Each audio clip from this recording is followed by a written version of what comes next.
picture a medieval priest blessing a cauldron of boiling water while an accused thief prepares to plunge their hand into it, believing that God himself will judge their innocence through whether their flesh burns or miraculously remains unharmed. So sit back, grab a cup of tea, and get ready to explore how medieval Europeans put justice in God's hands through trials of boiling water, red-hot iron, and cold river drownings. We'll discover why the Church endorsed these brutal tests as divine judgment, examine how innocent and guilty alike face these terrifying ordeals, and learn what medieval theology, legal procedures, documented cases, and the surprising logic behind letting God decide guilt tell us about a justice system that seems barbaric to modern eyes, but made perfect sense to medieval minds. Imagine living in a world where guilt or innocence could be determined by whether your hand festered after touching glowing iron, or whether you floated or sank when thrown bound into a river. For over 6 centuries, from roughly 800 to 1300 CE, trial by ordeal served as a cornerstone of European justice. These weren't primitive barbarities practiced by ignorant peasants, but sophisticated legal procedures endorsed by the Church, regulated by royal law, and accepted by learned theologians as a legitimate way to access divine judgment. When human testimony failed and earthly evidence proved ambiguous, medieval Europeans turned to God himself as the ultimate judge, believing he would intervene directly in the physical world to reveal truth. The word ordeal comes from the Old English ordal, meaning judgment or verdict. In medieval legal practice, an ordeal was a physical test believed to reveal God's judgment of guilt or innocence. The logic was simultaneously simple and profound. God, being omniscient, knew the truth of every case. God, being just, would not allow the innocent to suffer unjustly. Therefore, subjecting an accused person to a controlled form of suffering would prompt divine intervention. The guilty would be punished with burns, wounds, or drowning, while the innocent would be miraculously preserved. This wasn't seen as forcing God's hand, but rather as creating conditions where his justice could manifest in the physical world. Understanding trial by ordeal requires entering the medieval mindset, where the boundary between natural and supernatural was far more permeable than in our secular age. Medieval Europeans lived in a world suffused with divine presence. Miracles weren't distant historical events, but present possibilities. Saints intervened in daily life, demons tempted the faithful, and God's providence governed everything from the fall of sparrows to the fate of kingdoms. In this worldview, the idea that God would reveal judicial truth through physical signs wasn't superstitious nonsense, but logical extension of theological principles. The Church's role in legitimizing and administering ordeals was crucial. Far from being a relic of pagan barbarism that Christianity struggled to suppress, trial by ordeal was thoroughly Christianized and integrated into church law and liturgy. Priests blessed the implements of ordeal, the water, the iron, the bread. They performed masses before ordeals invoking God's justice. They examined the results and pronounced verdicts. Ordeal was as much a religious ritual as a judicial procedure, combining elements of liturgy, law, and sacramental theology into a powerful ceremony of truth-seeking. Let's examine the most common types of ordeals, beginning with the ordeal of hot water, perhaps the most frequently used across medieval Europe. The accused would be required to retrieve an object, usually a stone or ring, from a cauldron of boiling water. The depth varied with the severity of the accusation, wrist-deep for minor offences, elbow-deep for serious crimes. The procedure was precisely regulated. The water had to be brought to a rolling boil, verified by witnesses. A priest would bless the water with prayers invoking God's justice. The accused would fast and attend Mass, spiritually preparing for the ordeal. When the moment came, the accused would bare their arm and plunge it into the cauldron. The required object had to be retrieved in a single motion. No fishing around allowed. Immediately after, the arm would be wrapped in clean linen and sealed with the priest's signet. After 3 days, the bandages would be removed. If the wound showed signs of festering or infection, guilt was established. If the wound was clean and healing well, God had proclaimed innocence. The medical reality, of course, was that anyone plunging their arm into boiling water would suffer severe burns. The 3-day waiting period and the subjective interpretation of festering left considerable room for human judgment in reading God's verdict. The ordeal of cold water operated on different principles but with equal drama. Used especially for serious crimes and during witch-hunting periods, this ordeal inverted normal expectations. The accused would be bound, right thumb to left thumb to right toe, and lowered into a body of water that had been blessed by a priest. The theological reasoning was that water, having been sanctified through Christ's baptism, would reject those guilty of serious sins. Therefore, floating indicated guilt, while sinking demonstrated innocence. This created a terrifying paradox. The innocent faced potential drowning, while the guilty would bob safely on the surface. In practice, officials would use ropes to pull out those who sank before they drowned. But accidents happened. The physics of the ordeal were poorly understood. Factors like body fat, lung capacity, and the way someone was bound all affected buoyancy. Some accused reportedly tried to exhale completely to ensure sinking, while others may have gulped air hoping to float and then claim the ordeal was flawed. The cold water ordeal's logic seemed particularly cruel and counterintuitive, leading to more skepticism than other forms. The ordeal of hot iron presented perhaps the most visceral test. The accused would carry a piece of glowing iron, its weight calibrated to the severity of the charge, for a specified distance, usually 9 feet. Alternatively, they might have to walk barefoot over 9 red-hot ploughshares. As with hot water, the burned flesh would be bandaged and inspected after 3 days. The visual drama of this ordeal was intense. The iron glowing cherry red from the forge, the smell of heated metal, the accused's visible fear, the sizzle of flesh meeting iron.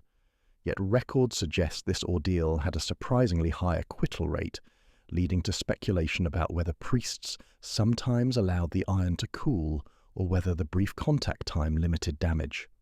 Trial by combat, while technically an ordeal, operated on somewhat different principles. Here, 2 parties, accuser and accused or their champions, would fight with prescribed weapons until one yielded, died, or the setting sun ended the combat. God would strengthen the arm of the righteous and ensure victory for the truthful party. This ordeal was generally reserved for the nobility and for cases involving serious accusations between social equals. The Church was always uncomfortable with trial by combat, seeing it as barely Christianized violence, but it remained popular among the warrior aristocracy, who saw it as consistent with their martial culture. Lesser-known ordeals included the ordeal of the cross, where accuser and accused would stand, with arms outstretched in cruciform position, with the first to lower their arms losing the case. The ordeal of the blessed morsel involved swallowing a piece of consecrated bread or cheese, with the guilty supposedly choking on it. The bitter water ordeal, borrowed from biblical precedent, was sometimes used in cases of suspected adultery. Each had its own procedures, prayers, and interpretation methods, creating a complex taxonomy of divine justice. The theological justification for ordeals drew on multiple sources. Biblical precedents were crucial. The bitter water trial for suspected adultery in Numbers 5:11-31 provided direct scriptural support. The story of Shadrach, Meshach, and Abednego surviving Nebuchadnezzar's furnace demonstrated God's power to protect the innocent from fire. Christ walking on water showed divine power over natural elements. Medieval theologians wove these examples into sophisticated arguments about God's ongoing intervention in human affairs. The role of priestly blessing was theologically essential. The elements used in ordeals, water, iron, bread, were transformed through benediction from ordinary objects into instruments of divine justice. The blessing formulas preserved in various liturgical manuscripts show careful theological construction. They invoke God's past acts of justice, call upon Christ's power over nature, and specifically request that the blessed elements reveal truth. This sacramental transformation was seen as creating a controlled miracle space where God's justice could manifest. Spiritual preparation of the accused was equally important. Fasting for 3 days before the ordeal purified the body and demonstrated penance. Confession and communion prepared the soul. Special masses were celebrated, including readings about divine justice and mercy. The accused would swear solemn oaths on relics or gospels, invoking damnation if they lied. This preparation served multiple purposes. It gave the guilty opportunity to confess, impressed upon all participants the sacred nature of the proceedings, and created psychological conditions that might affect the ordeal's outcome. The legal procedures surrounding ordeals were surprisingly sophisticated. Ordeals weren't used indiscriminately, but were reserved for specific circumstances.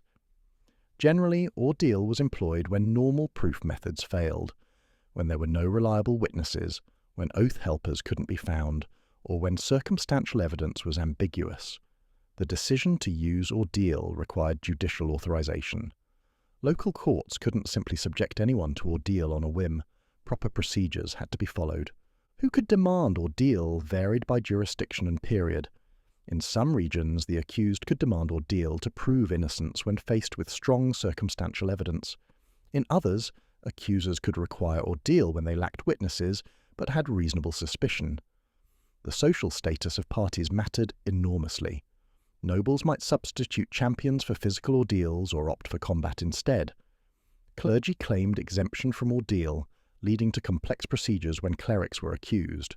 Women, children, the elderly and the infirm might be exempted or subjected to modified procedures. The actual administration of ordeals followed careful protocols.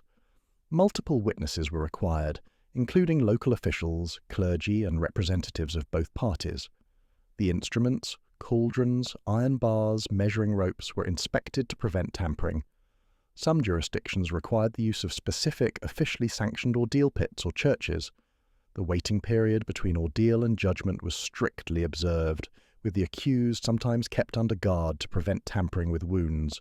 When the time came for inspection, qualified individuals, often combining clergy, medical practitioners and judicial officials, would examine and interpret the results. Documented cases provide fascinating glimpses into how ordeals actually functioned. The English royal records, particularly the Curia Regis Rolls, preserve numerous ordeal cases from the 12th and early 13th centuries. In 1201, a woman named Aylward, accused of theft, underwent the hot iron ordeal at Lincoln. The rolls record that her hand was cleared, suggesting the wound healed cleanly. In 1208, a man named Roger, accused of murder, failed the water ordeal at Bedford when he floated like a dry stick, leading to his execution. The case of Queen Emma, mother of Edward the Confessor, became legendary.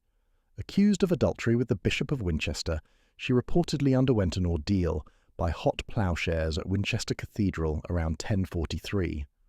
According to the Chronicle accounts, she walked barefoot over 9 red-hot ploughshares and emerged unscathed, proving her innocence and shaming her accusers.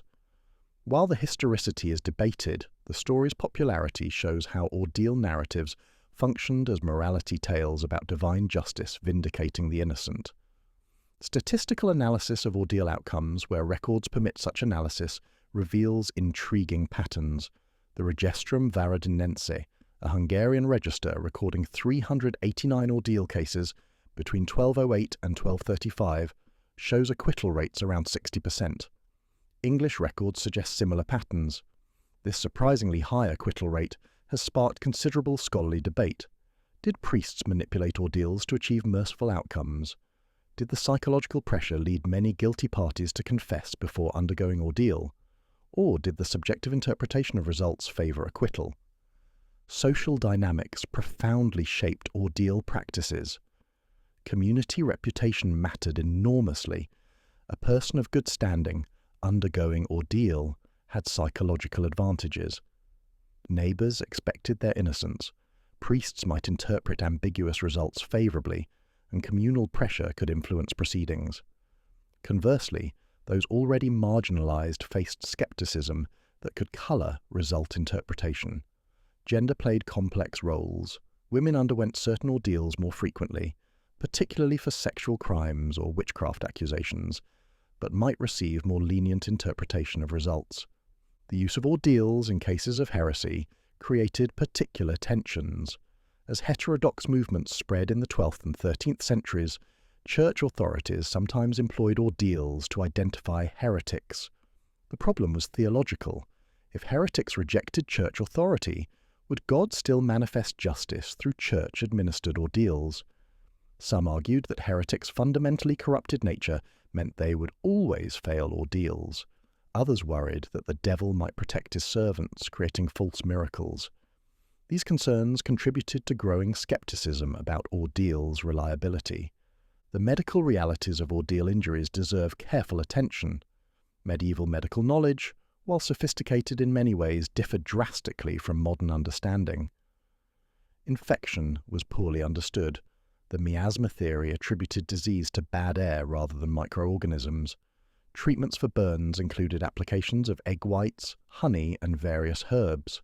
Some of these treatments, particularly honey's antimicrobial properties, may have actually helped, but many burned hands festered simply from poor hygiene and inadequate treatment rather than divine judgment. Some accused allegedly used various tricks to minimize injury. Rubbing hands with various substances before hot ordeals was rumoured to provide protection. Some claimed that holding silver in the mouth would prevent burning. Others suggested that fasting and prayer somehow toughened the skin. While most of these were probably wishful thinking, the belief in such protections shows how desperately people sought to influence ordeal outcomes through natural means while still maintaining the theological framework of divine judgment.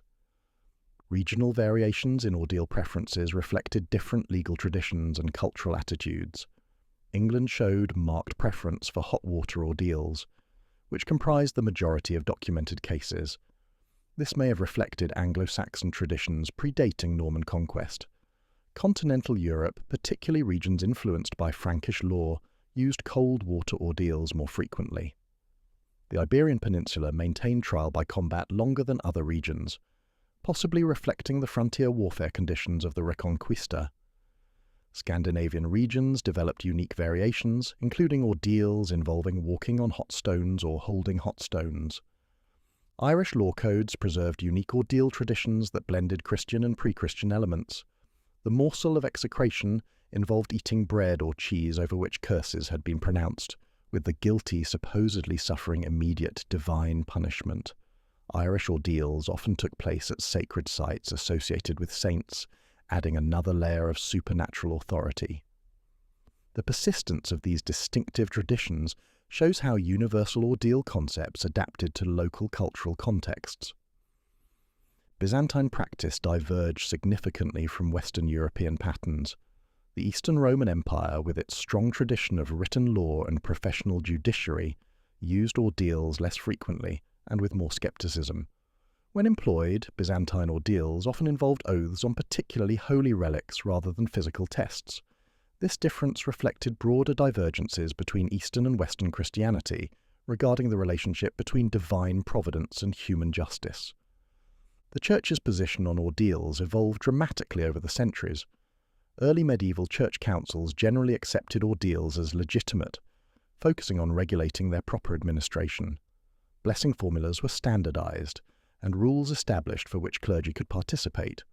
Some theologians enthusiastically endorsed ordeals as manifestations of divine power. Hincmar of Rheims, the influential 9th century archbishop, wrote extensively defending ordeals as consistent with God's justice and mercy, but criticism emerged early. Agobard of Lyon, writing around 820, produced one of the first systematic critiques of ordeals. He argued that ordeals tempted God, forcing divine intervention rather than accepting providential judgment. He noted that the guilty sometimes passed ordeals while the innocent failed, undermining claims of divine justice. His rationalist approach, unusual for the period, prefigured later scholastic criticism. Agobard's arguments circulated among educated clergy but had limited immediate impact. The 12th century Renaissance brought new intellectual tools that undermined ordeal theology. The recovery of Roman law provided alternative judicial models based on witness testimony and documentary evidence. Scholastic theology's emphasis on reason and systematic analysis made ordeal's miraculous claims harder to defend. Canon lawyers began distinguishing between God's absolute power and his ordained power, suggesting that while God could intervene in ordeals, assuming he would do so reliably was presumptuous. Pope Innocent III's Fourth Lateran Council in 1215 marked the turning point. Canon 18 prohibited clergy from blessing or participating in ordeals, effectively removing their religious sanction. The decision reflected multiple concerns: theological doubts about forcing divine intervention, scandal over failed ordeals undermining faith, and desire to promote more rational judicial procedures. Importantly, the canon didn't declare ordeals heretical or explicitly condemn the practice. It simply withdrew clerical participation. The impact of Lateran IV varied dramatically by region. In England, where royal justice was already developing alternative procedures, ordeals disappeared almost immediately. The English crown quickly pivoted to jury trials, building on existing precedents. France showed more resistance, with some regions continuing ordeals for decades. The Holy Roman Empire's fragmented authority meant enforcement varied by principality. Some bishops ignored the prohibition, while others eagerly enforced it. Secular authorities' responses revealed the deep integration of ordeals into legal systems. Many rulers initially resisted abandoning ordeals, seeing them as essential for cases lacking clear evidence. The transition to alternative proof methods, expanded use of juries, increased reliance on torture for confessions, development of circumstantial evidence doctrine took generations. Some historians argue that the abolition of ordeals actually led to harsher justice, as uncertain cases that might have resulted in ordeal acquittal now faced torture or execution. The Protestant Reformation brought renewed criticism of ordeals as Catholic superstition. Reformed theologians condemned ordeals as magical thinking incompatible with proper understanding of divine sovereignty. Yet some Protestant regions showed surprising persistence of ordeal-like practices. Witch swimming persisted in Protestant areas into the 17th century, justified through convoluted theological reasoning that distinguished it from Catholic ordeals. This selective rejection shows how deeply embedded ordeal thinking was in European culture. Modern historical assessment of ordeals has evolved considerably. Early historians dismissed them as primitive superstition, evidence of medieval ignorance. More recent scholarship takes a more nuanced view, recognizing ordeals as sophisticated if alien judicial instruments. Anthropological perspectives highlight ordeals' social functions in building consensus and resolving disputes. Economic historians note ordeals' efficiency in settling cases where evidence costs were prohibitive. Some argue ordeals' high acquittal rates show they functioned more as plea bargaining mechanisms than truth-finding procedures. The psychological dimensions of ordeals deserve special attention.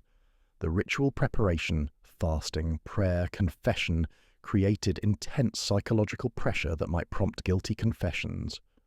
The communal nature of ordeal ceremonies, with neighbours, family and authorities watching, added social pressure. Some scholars suggest the physical stress of ordeal preparation could produce psychosomatic effects, with guilt manifesting as physical symptoms that influenced results. The power of suggestion and expectation in shaping ordeal outcomes parallels modern understanding of placebo effects. Popular culture has thoroughly distorted medieval ordeal practices. Films depicting witch trials often show immediate drowning of accused witches, ignoring the actual procedure's complexity. The notion that floating always meant guilt oversimplifies the interpretive nuances involved. Modern references to trial by fire rarely capture the religious framework that gave medieval ordeals meaning. These distortions matter because they shape public understanding of medieval justice and rationality. The legacy of ordeal thinking extends beyond medieval history. The notion that truth manifests through physical signs persists in various forms. Lie detector tests, despite scientific criticism, reflect ordeal-like faith in bodily revelation of truth. Some legal systems' use of torture for extracting confessions shows similar assumptions about pain revealing truth. The human desire for decisive, divinely sanctioned judgment that ordeals represented continues to manifest in secular forms. What can we learn from medieval ordeals? First, they remind us that justice systems reflect their society's fundamental beliefs about truth, divinity, and human nature. Medieval ordeals made sense within a worldview that saw God's active intervention in daily life as normal and expected. Second, they show how religious and legal authority intertwined in pre-modern societies, with spiritual and temporal justice seen as ultimately unified. Third, they demonstrate human ingenuity in developing procedures for handling uncertainty and ambiguity in judicial proceedings. The abolition of ordeals also offers lessons. It shows how intellectual changes, the recovery of Roman law, scholastic theology's development, canon law's systematization, can undermine established practices. It demonstrates the complex relationship between religious authority and secular law, with the Church's withdrawal of support forcing secular authorities to develop alternatives.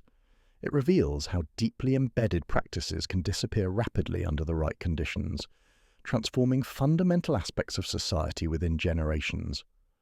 From our modern perspective, medieval ordeals seem irrational, cruel, and superstitious, but dismissing them too quickly risks misunderstanding the sophisticated, theological, legal, and social frameworks that supported them. Medieval people weren't simply credulous fools, but rational actors operating within different assumptions about reality. Their use of ordeals addressed real problems: how to achieve justice with limited evidence, how to build communal consensus around verdicts, how to invoke transcendent authority in human disputes. The ordeal system also had unexpected benefits. The ritual framework provided accused persons with hope of vindication when normal proof was impossible. The high acquittal rates suggest ordeals often functioned mercifully, allowing communities to reintegrate accused members. The religious solemnity discouraged false accusations, as accusers faced spiritual consequences for forcing unnecessary ordeals. While we shouldn't romanticize a system that inflicted serious injuries and sometimes death, neither should we dismiss it as purely barbaric. As you finish your tea and reflect on this journey through medieval justice, consider how future societies might judge our own legal practices. Will our reliance on adversarial proceedings, jury decisions, and incarceration seem as alien to them as ordeals do to us? The medieval world's conviction that divine justice could manifest through boiling water and hot iron seems foreign, but their struggle to create fair procedures for determining truth in an uncertain world remains deeply familiar. In the end, the story of trial by ordeal is a deeply human one: the eternal quest for justice, the hope that truth will prevail, and the faith that somewhere, somehow, a power greater than human fallibility watches over human affairs. The cauldrons have cooled, the rivers no longer test the accused, and the hot iron rests cold in museum cases. But the questions that ordeals tried to answer persist. How do we determine truth when evidence is ambiguous? How do we ensure justice when human judgment is fallible? Medieval Europeans answered these questions by turning to God, creating elaborate rituals that seem strange to modern eyes, but address timeless human needs. Their solutions no longer work for us, but their problems remain ours.